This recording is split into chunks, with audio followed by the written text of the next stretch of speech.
कुटुंबाला भेट देण्यासाठी आल्या, शासन स्तरावर कशा प्रकारे मदत केली जाईल? आताच मी पीडित कुटुंबाच्या एक महिला आहेत त्यांना भेटून आले. त्यांचं सबंध घर उद्ध्वस्त झाल्यामुळे त्या दुसऱ्यांच्या घरी आता थांबलेल्या आहेत, त्यांच्या चुलत्यांच्या घरी. वाईट अवस्था आहे, पण आता पुढचं तर सगळं चालू ठेवावं लागणार आहे. सरकारतर्फे मला वाटतं की प्रत्येक व्यक्तीला 4 लाख रुपये प्रमाणे 3 व्यक्ती त्यांच्या घरचे गेलेले आहेत, त्याप्रमाणे 12 लाख आपण सरकारतर्फे त्यांना दिलेले आहेत. आणि घरकुलासाठी म्हणून आपण 1,20,000 देत असतो, तसे 1 लाख रुपये आणि ते 12 लाख त्यांच्या खात्यावर जमा झालेले आहेत.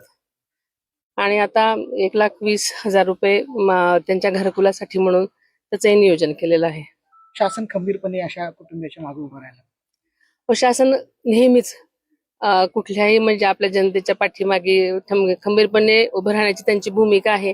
आणि ही घटना अतिशय म्हणजे अचानक घडलेली होती, दुर्दैवी घटना होती आणि अचानक त्या मातेवर थोडासा आता आभाळ कोसळलेला आहे.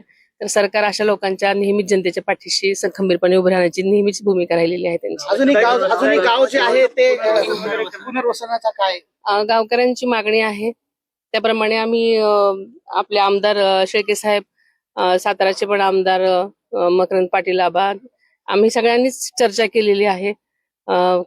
काही थोड्या अंतरावर जिथे अशी हे नाही गायरान आहे त्या ठिकाणी पुनर्स्थापन करण्याचा विचार आहे. आम्ही सगळेच मुंबईला आता मीटिंग घेऊन गावकऱ्यांची जी इच्छा आहे त्यावरती धोरणात्मक काय जो असेल तो निर्णय होईल आणि तशा प्रकारची कारवाई पुढच्या दृष्टीने आम्ही करू.